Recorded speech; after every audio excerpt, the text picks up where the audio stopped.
Guys, welcome back to my channel. कैसे हैं आप लोग?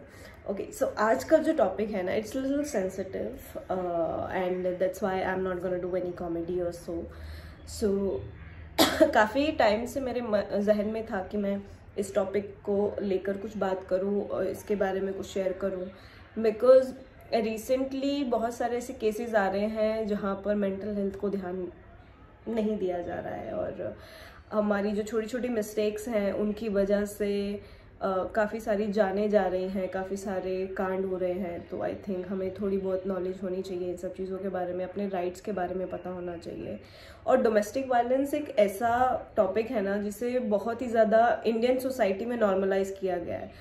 फॉर एग्जाम्पल, आपके साथ अगर डोमेस्टिक वायलेंस किसी भी तरह के से हो रही है तो पहला चीज़ यही होता है कि लोग आपको बोलते हैं अरे छोड़ो, होता रहता है, अरे कोई बात नहीं, ये नॉर्मलाइज नहीं है। अगर आपके साथ कोई डोमेस्टिक वायलेंस किसी भी तरह से किसी भी रूप में कर रहा है तो आपको उसे बढ़ावा नहीं देना चाहिए, क्योंकि अगर एक बार में आप इंसान को नहीं रोकते हैं, बाउंड्रीज क्रिएट नहीं करते हैं, तो उस इंसान की हिम्मत बढ़ जाती है वही किस्सा वापस दोहराने के लिए।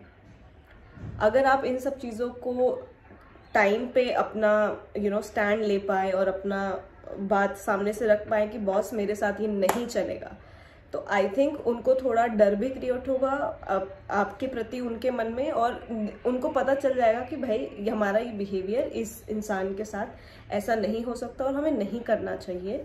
तो there are 4 categories of domestic violence जो आपको पता होनी चाहिए। सिर्फ मारना पीटना डोमेस्टिक वायलेंस में नहीं आता, काफ़ी सारी 4 चीज़ें हैं जो 4 कैटेगरी हैं वो डोमेस्टिक वायलेंस में आती हैं। दैट इज़ मेंटली, जहाँ पर आपको मेंटल टॉर्चर किया जाता है, जहाँ पे आपको इमोशनल अब्यूज़ किया जाता है, ताना मारा जाता है, नीचा दिखाया जाता है, आपको बुरा भला बुला जाता है। उससे इंसान के मेंटल हालत पे बहुत ज़्यादा फ़र्क पड़ता है। लोग ये समझते नहीं हैं और मुंह से कुछ भी बक देते हैं, चाहे वो आपकी अपीयरेंस के ऊपर हो, एज के इशू हो, किसी चीज़ के ऊपर भी हो। तो और मोस्टली ये सब चीज़ें औरतें ही करती हैं। जो ये होता है ना कि औरतें ही औरतों की दुश्मन होती है, that is very true. I don't know for what reason, out of jealousy और आउट ऑफ इनसिक्योरिटी और out of just being a woman, एक औरत एक दूसरे को ऐसे कमेंट्स करना डेरोगेटरी और एक दूसरे को नीचा दिखाना और दूसरे को नीचे गिराने के लिए किसी भी हद तक जा सकते हैं वो। But I feel very weird around those kind of women and I don't want to be around those kind of women because I have a fear of God, you know what। तो मैं इन सब चीज़ों में believe करती हूँ, what goes around comes around। तो अगर आप किसी के बारे में अच्छा बोल नहीं सकते, देख नहीं सकते, कर नहीं सकते, तो don't be with that person, right। Jealousy और इनसिक्योरिटीज रहती है, पर इसका मतलब ये नहीं है कि आप उनको नीचा दिखाने के लिए आप कुछ भी करोगे, मतलब सोसाइटी में कुछ भी बकोगे और कुछ भी, ये सब चीज़ें ये सब नहीं करनी चाहिए यार। बिकॉज मुझे तो बहुत डर लगता है भगवान से, तो मैं बहुत सोच समझ के, जब तक मुझे कोई छेड़े नहीं मैं कुछ भी नहीं बोलती और नहीं करती। हाँ, जब कोई मुझे कुछ बोलता है तो I take stand for myself, चाहे फिर मैं एज और रिश्ता नहीं देखती, then I have to tell that person कि बॉस ये सब मेरे साथ नहीं चलेगा, आपका जो भी बिहेवियर जो भी है अपने घर तक रखो, this is not going to work with me. So I think ऐसी कैटेगरी में आपको अपना खुद का स्टैंड लेना पड़ेगा, बिकॉज आप किसी पे रिलाई नहीं कर सकते, डिपेंडेंट नहीं हो सकते कि कोई आएगा और आपका सपोर्ट करेगा, राइट। तो आई थिंक ऐसी सिचुएशन में आपको अपना ही ध्यान रखना पड़ेगा। So that is a mental जो भी है domestic violence that can be. Second is sexually, जहाँ पे आपको कोई सेक्शुअली इनडायरेक्ट हाथ लगाता है या डायरेक्टली हाथ लगाता है या ऐसे मैसेजेस भेजता है या साइंस आपके साथ कुछ ऐसा कर रहा है जो आप नहीं बोल पाए और आपके करीबी रिश्ते में ही है, या गंदी निगाहों से देखना, ये सब चीज़ें सेक्शुअली अब्यूज़ में आती हैं, सेक्शुअली डोमेस्टिक वायलेंस में आती हैं। तो आई थिंक आपको इस चीज़ का भी ज़्यादा ध्यान देना चाहिए और इस चीज़ को तो ज़रा सा भी नज़रअंदाज नहीं करना चाहिए। और आई थिंक आपको इस मामले में तुरंत हेल्प लेनी चाहिए। मैं आपको बताऊंगी कि इसके 2-3 मीडियम्स कौन से हैं जहाँ पे आप you can ask for the help and they will help you for sure. So third category can be your physical. That is the main thing. Physical, जहाँ पर आपको फिजिकली हर्ट किया जाता है, आपको धक्का मारना, किक मारना, थप्पड़ मारना या कोई भी वेपन से आपको थ्रेटन करना या थप्पड़ मारने का भी जो जेस्चर है, जो थ्रेटन किया है, ये भी डोमेस्टिक वायलेंस के अंदर आता है।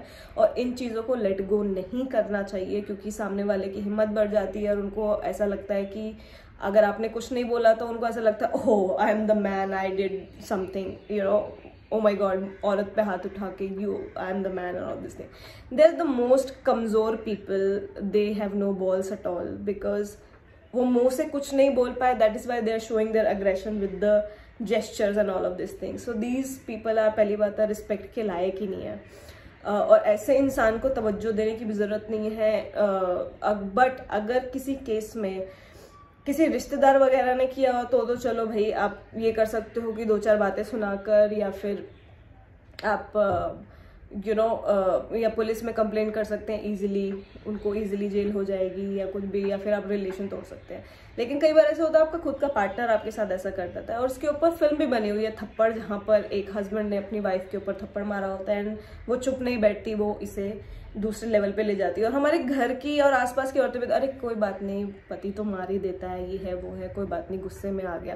गुस्सा, सीरियसली गुस्से में तो फिर हम भी फिर कहीं ना कहीं कुछ ना काफ़ी सारी उनकी तोड़ दे। ऐसे इंसान का तो मेरे साथ तो अगर एक केस हुआ था जहाँ पे because of the family I didn't do anything, otherwise I was ready to go to some extent, but my husband took care of it and he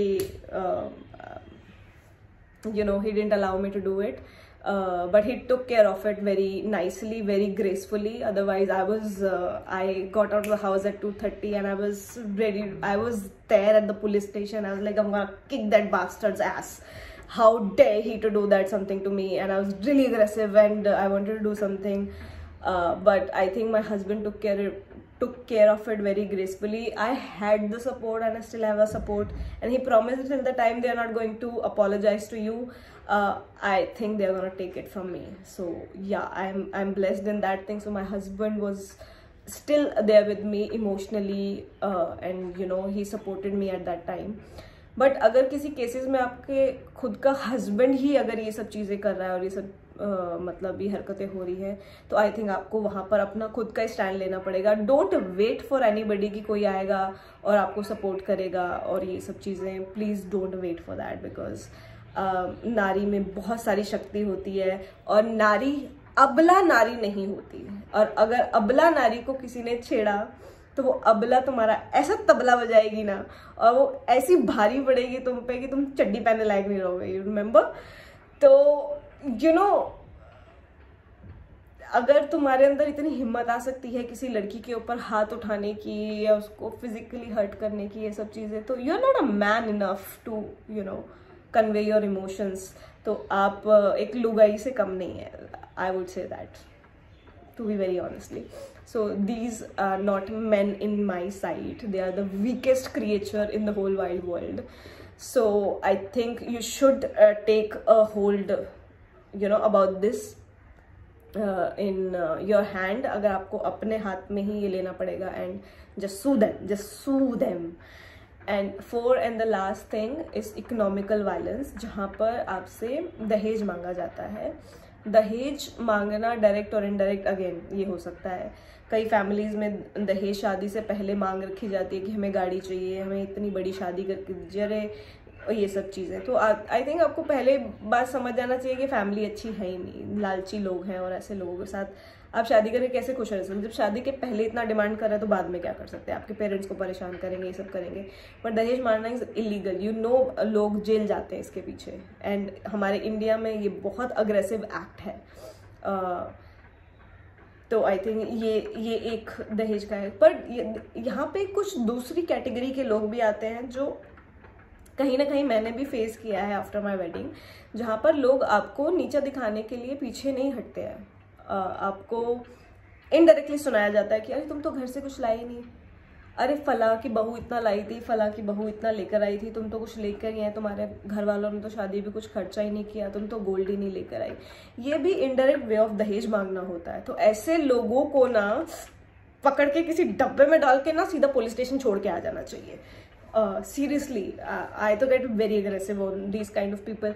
but मेरा एक कहने का तरीका है कि I am blessed in some way that I am not connected with all of this things. I have disconnected myself and we are living a very happy and healthy life.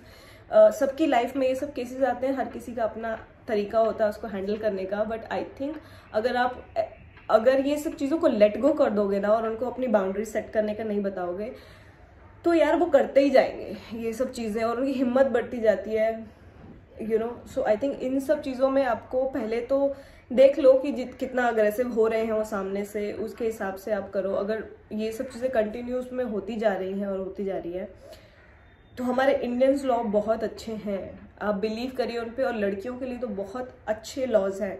अगर आपके साथ इन चारों categories में किसी भी तरह का abuse, किसी भी तरह का डोमेस्टिक वायलेंस हो रहा है तो you should take care of all of this things. आपको खुद का स्टैंड लेना है, आपको पुलिस के पास जाना है, आपको कंप्लेंट FIR रजिस्टर करनी है. अगर नहीं, अगर आप चाहती हैं कि आपकी बात वहाँ पे भी नहीं सुनी जा रही तो देयर इज़ मीडिया है, न्यूज़पेपर्स हैं, वो लोग आपकी बात सुनेंगे भी और लोगों तक इंफॉर्मेशन देंगे भी. तो अगर आप ये सब चीज़ें आप कर सकते हैं. एंड आई थिंक हर एक औरत को अपने राइट्स पता होने चाहिए और अपने लिए खुद ही खड़ा होना चाहिए. आई डोंट थिंक सो आपको किसी और की सपोर्ट की ज़रूरत है. आज के टाइम में लड़कियां पता नहीं क्या कुछ नहीं कर रही हैं, तो हम आज भी डोमेस्टिक वायलेंस को नज़रअंदाज क्यों करते हैं, है ना. नहीं करना चाहिए. तो I think this is the right time to get up for yourself and do something for yourself and not let other person take you for granted for anything. I hope ये video आपकी थोड़ी बहुत help करे. किसी के साथ भी अगर ऐसा हो रहा हो तो I think you should take care of it and yeah, be happy and stay safe.